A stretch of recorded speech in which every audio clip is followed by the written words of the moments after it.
The script is pretty much right on. Okay. Yeah. Well, then we'll disregard it. Yeah. Okay. Want anything else uninteresting? Any other reasons this minute is uninteresting? No. We're good. Okay. All right. Your turn. I know. How do you do? We're about to unfold the story of Frankenstein Meet the Wolfman. Who could have done this terrible thing? Could it be the monster again? Frankenstein's monster? No, the monster was burned to death with Dr. Frankenstein. He wasn't killed by the monster. An animal bit her to death. I saw the wound on her throat. What animals are around here that can kill people?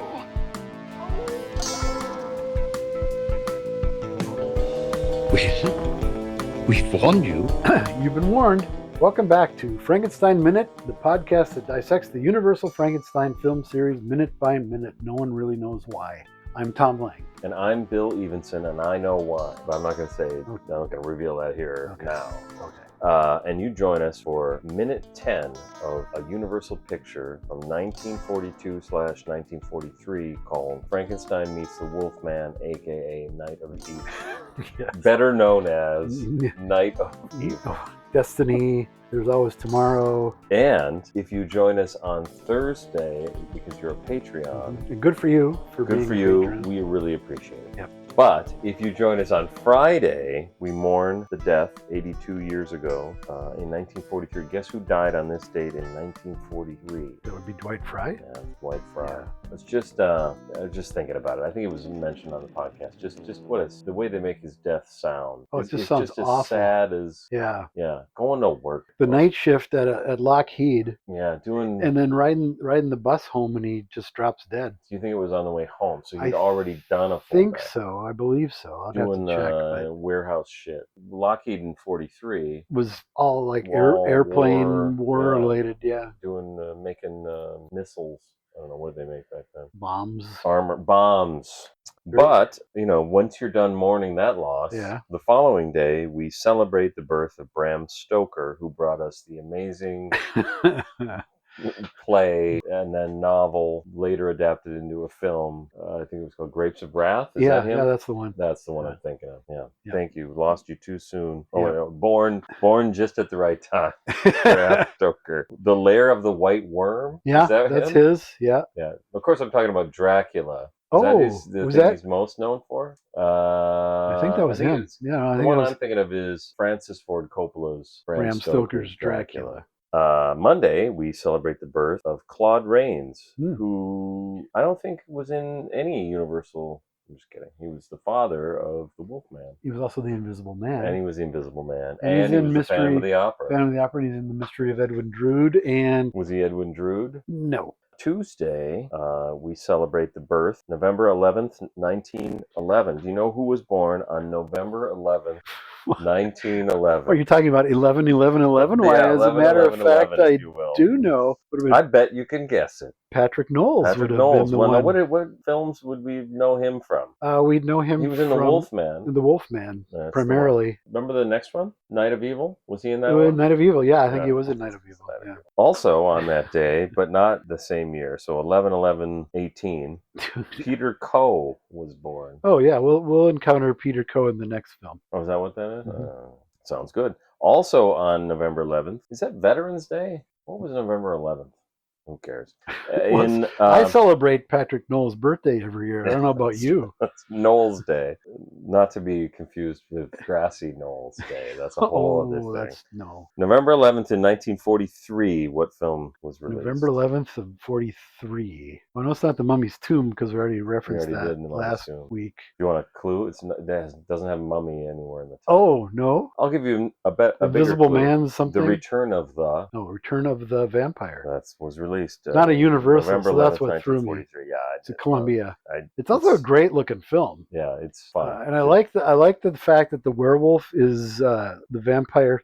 I would just say the Wolfman and Dracula, because that's essentially what they are, but they just couldn't use those names. He's sort of Dracula's familiar in that. Yeah. I like that concept, and I wish more would have been done with it. I wish Universal maybe would have taken that and that's a great idea. And- Instead of Larry being a broken record, whining all the time, Oh my let's goodness. do something interesting with him. Jesus Christ. You're just setting up fucking 4 to 6 years. Uh-huh. Oh, All right. Listen, honestly, one of the cool things about that film is that character, that Wolfman, Yeah, Return of the Vampire. I think He's so. kind of got a cool arc, and he's got a cool character. Yeah, I like him a lot. November 11th, 1942, filming wrapped on what film? The very film we're talking about? I don't know. Were you talking about Night of Evil, or which film are you talking about? I am talking about Night of Evil. That's the one. Yes, Frankenstein Meets the Wolfman. It was also known by that title. I think in Japan it was called. Yeah, that's the Japanese version, like Hammer would have the... Godzilla meets the Wolfman. You've already made that joke, but I'm still laughing at it. November 12th, in 1943, The Mad Ghoul was released. Oh, okay. I'm not going to make a big deal and make you have to guess. Okay, good, because I wouldn't have Which guessed that. one is The Mad Ghoul? It's George Zucco is in it. Oh, pretty good. Evelyn Ankers is in it. Robert Armstrong is in it. I used to know a guy. I used to work with a guy whose wife was George Zucco's niece, I think. I told you I knew someone who claimed to have been George Zucco? Yeah, you couldn't tell by looking at her. Yeah. Yeah. But once you got talking, what if it's the same person? Became pretty obvious. No, I knew someone who said she was Edward Van Sloan's great niece. Oh, you did tell me that. Yeah. So, happy birthday, Mad Ghoul, Peter Coe, and Patrick Knowles, Bram Stoker, Claude Rains, and our sympathies to the Fry family. All right. That sound can only mean one thing. We're done. If that's what you want to do, I'm not going to. You don't have to twist my arm. This is not your favorite minute? No, actually, I kind of like the second half of the minute. Mannering eases Larry back onto the pillow and gently pats his shoulder. I do want to say he seems easy to restrain. Larry? Yeah. He's been dead for years and he's got a head wound, so setting things up that this will pay off in weeks to come. We'll have the Larry not easy to subdue minute. Later in this minute it'll come up again, actually. Yeah. Mannering and Lestrade turn to leave. Mannering stops the nurse, says, if there's any change, call me immediately. First thing is, Larry sits up and he looks like he's reaching for a drink. That's what I thought. Okay. But also, you can see that his nails are normal. I think you could see that in at the harbor in Cardiff. Really? You can see his hands? Yeah, I was going to mention it and I forgot. Yeah. Or maybe you did. Or maybe I did. And maybe you're the editor. You can make yourself look as smart as you want. I can. It never succeeds for some reason, but... Yeah, I wonder why you don't ever bother. I guess I should. The nurse crosses to Larry and sits up, and then she pushes him back down again. Yeah. So he says, if there's any change, call me immediately. Does he mean like change into a werewolf? Or does he mean like change? Change he ordered a pizza, and if there's any change left from the... I want the change back. Call me immediately. It's been a long day. You try doing 5 of these at a time. See how easy it is. Oh, Lord. As they walk out, you get a really good shot of the patient with the enormous boner. Oh, yeah. Yeah, okay. That's Burt Ward? That's Burt Ward. He took too much of that. Took too many of those blue pills. The blue ones. And those are for a different thing. This is what happens. The nurse. Do you see what happens, Larry? Oh, maybe that's... You see what happens, Larry, when you find a stranger in the Alps. It's also my favorite sort of Lebowski quote. He looks justifiably confused. It is a really long take as he leans back and then he kind of turns his head to the side. It's all like it's from a silent movie. Yeah. So he took a page from his dad's playbook, sad. I think. Yeah. It just goes on a little too long. It's a little too maudlin. I suppose so. I think it maybe comes across that way more minute by minute, partly because if you just watch it all in consecutive, like a sane person does. Yeah. He's gotten the brush off from his only friend. So the way the song or the way the scene seems to play to me is Inspector Lestrade is all, where the fuck do you get that head wound? Who do you think you are? Yeah. Well, you just walk around with a head wound, you asshole? You think you can have a head wound in my town? Who calls himself Lawrence Talbot? Lawrence Talbot. Talbot Lawrence. Now, that was a good guy. I went to high school with a Talbot Lawrence. But I actually did. No, I don't think you did. You made me pause. I'll give you that. I can't believe it. I actually paused. Talbot Lawrence. I don't know what I was going to say. Oh, but his pal Mannering give him the brush off. So I think it plays more. Maybe that's Yossarian's pal that I referenced a few weeks ago. Because if you do just watch this scene, not minute by minute, there's very clearly what's happening is that he doesn't like Owen and he does like Mannering. Yeah. Who's which Owen? We'll see how that plays out. Who's Owen? Lestrade. Thank I'm you. Sorry. Thank you. Owen Lestrade. That's his full name. Yeah. What if they do give a first name to Lestrade in the Sherlock Holmes? I don't remember. You've got to think by now someone's done it. If because maybe Doyle didn't, but by now I don't know if in the but I mean in the films where he played the character, or even in the films, right? Anyway, Well, we have only one way to find out. I guess. We have a Let me ask Gemini. do it. Lestrade first name. Okay. While you do that, it's not revealed in the original stories. He's referred to though as G. Lestrade, so not Owen probably. So in Sherlock, it's Greg. Greg. In the show Elementary, do you know that one? Yeah. He's Gareth. That sounds better. At one point, he's Gina, or I assume she is Gina. And then there's one where he's Graydon. Okay. Yeah. Graydon That's works. It. Yeah, that sounds a little more. Graydon Lestrade. Graydon Owen Lestrade. Graydon He just went by Owen. Lestrade. When he was working in Cardiff, they called him Owen because that seemed Welsh. Yes. Like I said, there's a Welsh character in the Doctor Who spin-off. Now you have to include all this or cut all this. Torchwood. It was a decent show that kind of fell apart, but it was a character named Owen. Yes. Yeah. Actually, I don't think he is Welsh. Never mind. But the character who talks to him all the time as well. We lap dissolve to Mannering's. The show takes place in Cardiff. Maybe he's Welsh. Sorry, lap dissolve. Are you done? About Torchwood? Yeah. Yeah, I think so.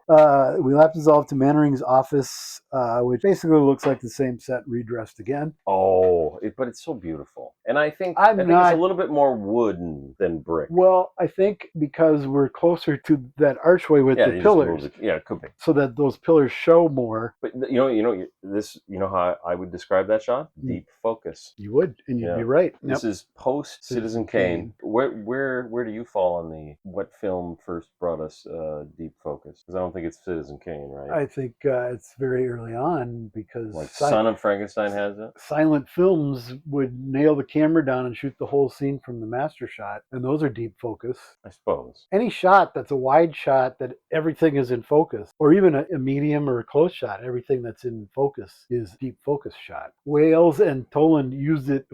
Jesus Christ, Wells, and Toland used it a little differently. Honestly, like this shot we're talking about, though, where it's like everything is in focus and everything's interesting looking. There are shots like Maltese Falcon has some that predates Citizen Kane. Okay. So it's not that they invented deep focus; it's just how they used it. The novel thing or whatever about Citizen Kane is they did everything. Yeah, it's a spectacular film. For its time, played all the tricks. It's definitely not the first film to have ceilings in the office. Right. I've read that those were painted in after the mat. It's like, are you kidding? A lot harder than just putting in a ceiling. You can see in a couple shots that it's fabric. Yeah, it looks like fabric, and there's lights in them sometimes. Yeah, you can just see. And that again, Maltese Falcon has ceilings. Did someone do a Citizen Kane minute? Maybe. They're in Mannering's office. Lestrade is on the phone. Mannering is changing from his doctor clothes into his civvies. He puts a coat on, and we see him tying a tie. And it's, I guess that's the thing I like about it, is that Ghost of Frankenstein had so many shots where it was just, this is the shot, this is the thing that you are looking at. Whereas this guy's, what's bringing the plot forward is that Lestrade is on the phone on this side of the screen. Yeah. Where you've got somebody changing into doing something else on the other side. Yeah. A bit of business. And Lestrade actually does not shout this line when he says, "Put me through to the police station at Llanwelly." Put me through to the goddamn son of a bitch. Actually, do I have him? Did I do him? I might have forgotten to mention it last week. What? Yeah, that I did. Lestrade doing something? What are you? I think I forgot to mention last week that I gave Google Gemini some dialogue from Mannering, and he's British. Yeah. But Owen, it did, I think I've forgotten a couple of weeks, because the week before that I was going to say that, Owen is Welsh. That's what the AI thinks, he's doing a Welsh accent, and I don't think he is. I don't think so, because he talks like that every film he's in. Yeah, I double checked that one. I was like, did I get that wrong? I think he's I think he's just British. Yeah. Then he says to Mannering, it's just a routine check, then we can close the case. Decent exposition. This scene definitely is handled, I think, in a really enjoyable way. Yeah, I'll say. It also gives you sort of the what you need to know about Lestrade. As rough and abrasive as he was in his intense questioning of the guy who had a head wound, He had out the rubber hose. He's also- smacking it yeah. on his palm. But back in the room, he's like, "Yeah, let's just get this over with. Yeah, This is yeah. nothing. We Yeah. found a vagrant. Who gives a shit?" Yeah, basically. Then we cut to another very spacious set, which is the police station at Llanwelly. Mm-hmm. Cool set. It looks very homey. Looks like it would be the police. You know, I guess the other thing is it's got the what's that called? Arch. Yeah, the proscenium arch kind of thing. Kind going of, on. yeah. And then we kind of had that in the other one, but it Yeah. wasn't a full arch. Right. But yeah, and So it gives what's it happening? gives it that depth. Exactly. Yeah. Yes. Again, just didn't see this in Ghost. It's No. the more Ghost I get it was when I'm very watching these pedestrian, in very its pedestrian. photography. Yes. I get that I'm watching these a lot Yeah. to prepare for this, but it's beautiful. It's Yeah, just no, I think this it's film- just yeah. We've said it leading up to it. We've said it Yeah. numerous times since we started Bears that repeating. it is a very Let's hope. good-looking film. So we're at the Llanwelly Police Station, which looks exactly like the Llanwelly Police Station should. You know, nothing going on. There's two guys. One guy is pumping a bicycle tire. Yeah. And I'm wondering if it's the same constable that found Larry, because Llanwelly can't have too many. We don't see his face, so it could be somebody else. Well, what do you mean? You don't see the face of the guy doing the pumping- actual bicycle pump? Yeah. Yeah, I like it. Because I like it very much. He's in the wide shot, but we don't see his face clearly. But, you know, could be. He doesn't say anything Scottish. Yeah, no. Yeah. Meanwhile, off to the side at a desk, the sergeant is reading a newspaper and smoking a pipe very placidly. Placid. This is very placid police station. Yeah. The phone rings and he just casually looks over at the constable pumping the tire like, you gonna get that? You're gonna get that. No? All right. Do you think that's what's happening? Yeah, I mean, Yeah. he kind of looks over at him and he's not angry about it or anything Yeah. like that. He's like, okay, I'll get it. Like, well, I don't want to pump that tire. So I guess I'll get it. Yeah, he puts down the paper, gets up. It's like Mayberry, essentially. It's just nothing. Yeah, nothing is rushed. Nothing to get too excited about. Yeah. Takes his time getting, he's not in any hurry to go answer the phone, that's for sure. That's for sure. He takes his glasses off. He takes the time to turn on the light above the phone. And the way he turns on the light is he just spins the bulb. Yeah. So the way you turn off the light is you just touch loosen the bulb. a hot, and then burning light. I like that touch, though. No, it is. That's fascinating that they would bother to put a little character touch like that in. Yeah. This movie's directed well and shot well. Yeah. I keep saying it. But well, you look at the Sherlock Holmes series, and Roy William Neill handled those. gives a shit. Yeah, he gives a shit about how these look and how they play. Yeah. Here's an idea. Why don't you just turn the bulb? Because that's not in the script. That's kind of cool. Either he thought of it or the actor thought of it or whatever, but it's almost like a whale touch, these little idiosyncrasies that. Exactly. Yeah. What it makes me think of is, I didn't mention it, when Larry was in bed, there's a light right on the wall right behind him. It seems like maybe they turned that one because it's not on. Yeah. They turned it off so it was not shining on him. And, Maybe originally they were going to have it's Mannering come and turn the bulb so you can look at him. Like, no, this will work so much better at the if we police just station. leave the lights off. The actor doing it is David Clyde. Okay. Born March 27th, 1885 in Blairgornery. So that in sounds Scotland. well. It's Scotland, Perthshire, Scotland. All right. Died May 17th, 1945 in the San Fernando Valley, California. Wow. Maybe he was at Universal because that's where Universal is. Wow. 60 years old at the time of his death. That's early. I mean, how old? 60. Oh, that's... Brother of comedian Andy Clyde. Oh, well. He did a lot of westerns as sort of the Gabby Hayes kind of sidekick. Oh, okay. But he also had a string, I believe, of shorts where he was the featured comedian. And the sister of actress Jean Clyde, who played Mrs. Hardy in the Andy Hardy series. She was Andy Hardy's mother. All right. 92 credits from 26 to 46. So he, in a short span of time, did quite a bit. Man on the Flying Trapeze with W.C. Have Fields. we been doing the podcast longer than his acting career yet? It feels like it. It feels like it. Man on the Flying Trapeze with Fields. Bonnie Scotland with Laurel and Hardy. Lost Horizon, which is an excellent film if you don't watch the 70s remake, which is a dreadful film. Okay. Foreign Correspondent, you know of, yeah. Good. The Philadelphia Story. Alfred Hitchcock. Yeah. Philadelphia Story with James Stewart, Cary Grant, and Katharine Hepburn. Katharine Hepburn. It's often listed as a screwball comedy, but it's not really. I digested that film in a series of films I was trying to get, some under my belt. And I think I had just watched it after Bringing Up Baby, and it just didn't land as well as that one. Bringing Up Baby just knocked me out. That hits on all cylinders. Yeah, absolutely. I know someone that hates that movie. Really? Yeah, I don't know what her problem is. Yeah, she's not on Patreon. She doesn't listen. Fuck her. Yeah. She's her name's Erica. I won't give her last name. To my friends that know Erica, yeah, it's that one. Suspicion, he's also in, another Hitchcock. Okay. The Lodger, which I've referenced a number of times. Are these all bit parts? Yeah, they're bit character parts. Yeah. The Uninvited, which is my favorite ghost movie. Is it? Yep. Okay. The Scarlet Claw, which is one of my favorite Sherlock Holmes films. Ministry of Fear, a Fritz Lang. House of Fear, a Sherlock Holmes. And he's also in Lost Weekend for Billy Wilder. Damn. He answers in what could only be called a Scottish accent. The Llanwelly Police Station. What did Gemini tell you that is? Yeah, I do have it. I just wanted to make sure I had it right because I want to make sure I'm on the right minute here.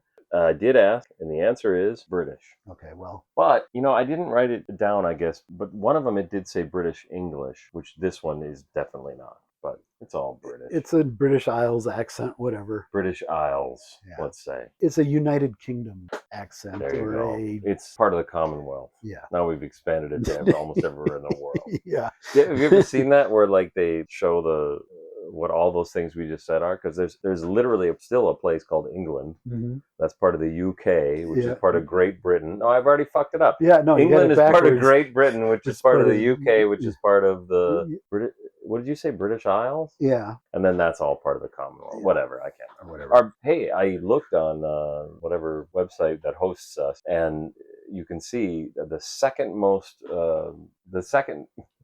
the country that is second most listening to us. What am I trying to say? Yeah, the second highest amount of is the UK. Okay, so it used to be people in the UK are just shaking their heads. Yeah, Fuck sorry. you, I'm done. Sorry, I'm out. Sorry, everybody. Yeah. It used to be the Netherlands was number 2. Netherlands is up there.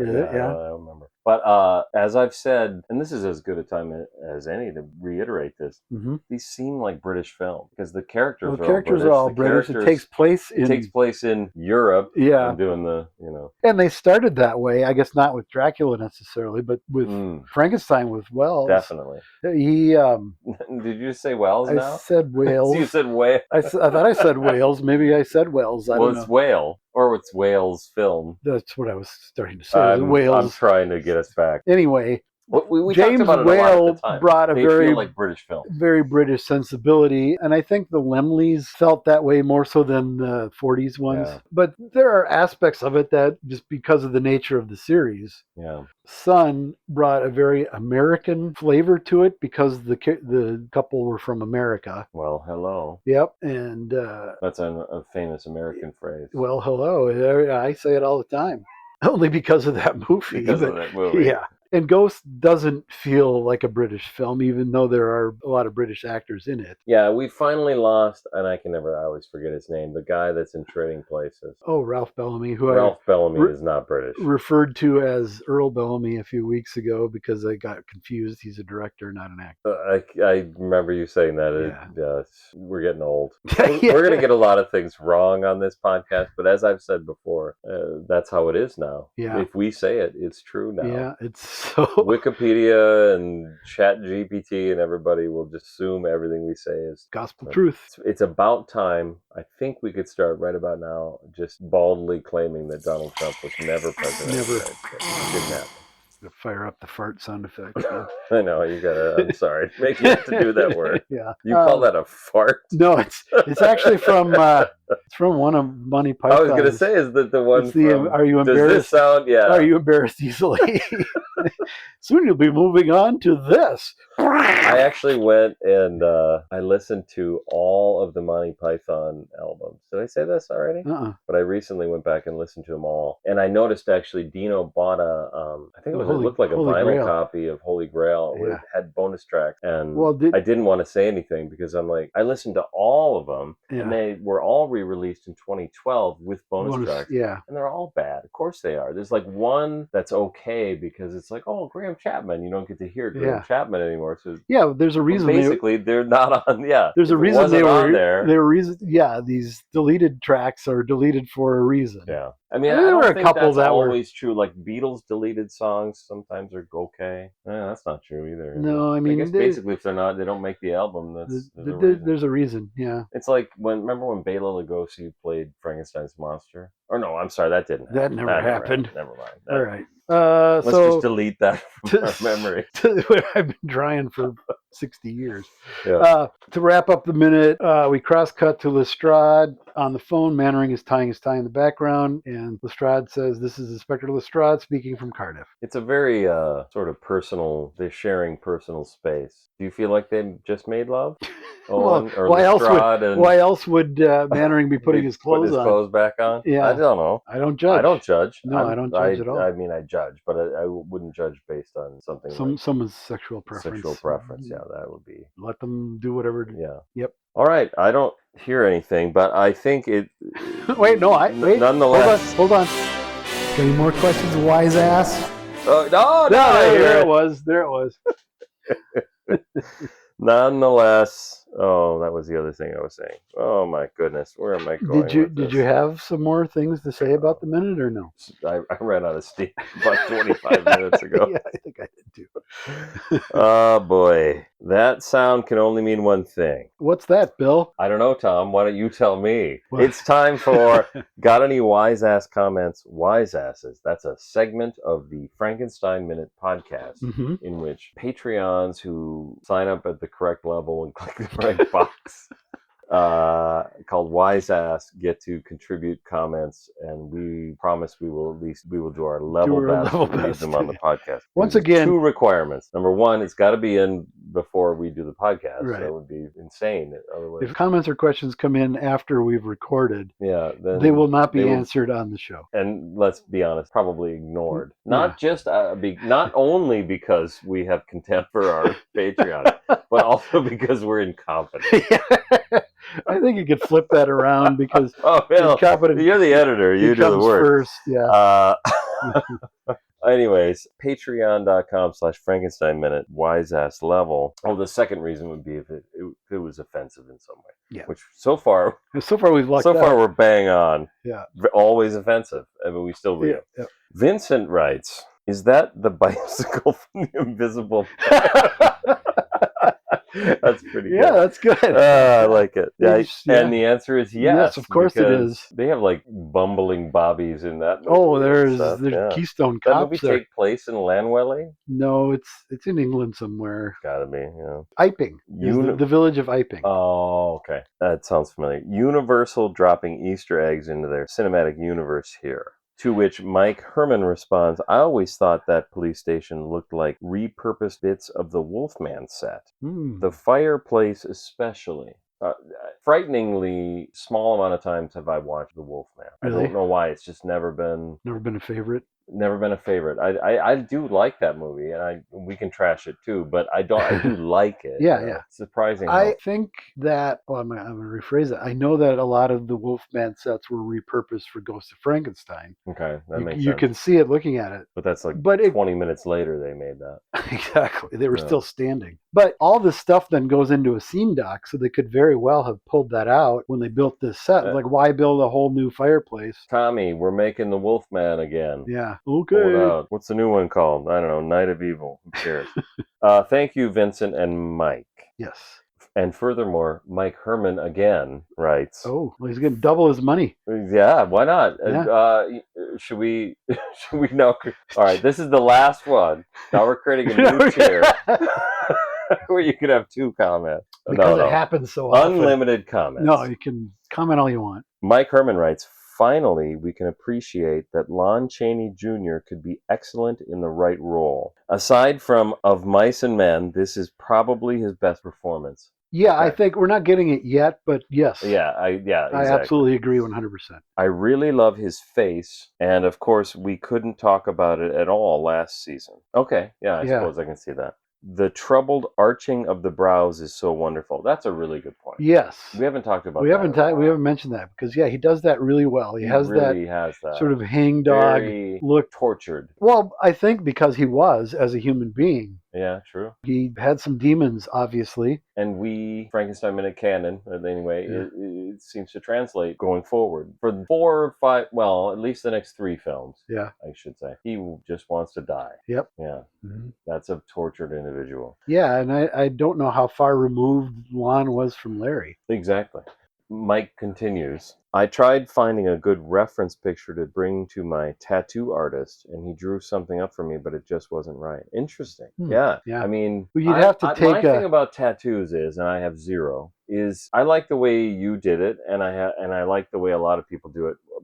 My thing is taking an actual person and putting their face on like your a portrait body. one, yeah. A portrait, very, very difficult. And you're never going to be satisfied. You got Bugs Bunny, makes perfect sense. Bugs Bunny, Godzilla, Jason, Popeye, Cherry Bomb. Patreon, Jason Tucker, been getting the most fantastic tattoos. You haven't seen him in a while, probably. No. Maybe we'll see him at Bride. He's got Popeye and all these cool cartoons. He's really into that. But trying to get a human face at all, let alone a face with the, like you said, those tortured eyebrows. I completely agree. In fact, the makeup on Chaney in that scene almost seems like a... Maybe he's just hungover, maybe he's just whatever. But it's almost like like a silent film. He looks really. I think, and I actually was going to mention this. I totally spaced it out because we were laughing at it. There you go. Fat guy in the bed. Yeah, we maybe missed something. Yeah, is that I think he has makeup on to make him look pale because he's been dead for a while and he's had traumatic brain injury. Right. And he's had a surgery. So I think he does have some pale pancake makeup on, like the comedians used to wear in the silent era. Exactly. How are you feeling, by the way? Yeah, it's been a while since you've had any... Yeah, I know. I haven't been beaten up lately or had anything replaced with titanium yet. So, yeah, it's been a while. Good for you. I'll let you know if I start feeling okay. Yeah, well, you're going to be due pretty soon, so... 55 now. Yeah, see, I was thinking about around the corner. Today. I walked up the stairs and I thought, I feel pretty good. I mean, that hurt, but it didn't hurt all that much. Like, that's what your 50s are like. Yep, exactly. Yeah. Sure, I'm in constant pain, but it's really not that bad. I'm in decent shape. You're going to get used to it. We are going to the UK, and I know there's going to be a lot of walking, and there's going to be a lot. My friend Jeff walks very fast, and we got to walk through we're going to take the tube and all that. Yeah. So I feel like I'm in training, like I'm Rocky. You should be, yeah. All right. Okay, so thanks again, Jacob Walsh, for the theme song. Follow us on Blue Sky. We are on Blue Sky. We have like almost 24 followers. I don't even know what it is, so good. It's like the non-Elon Twitter. Okay. Yeah.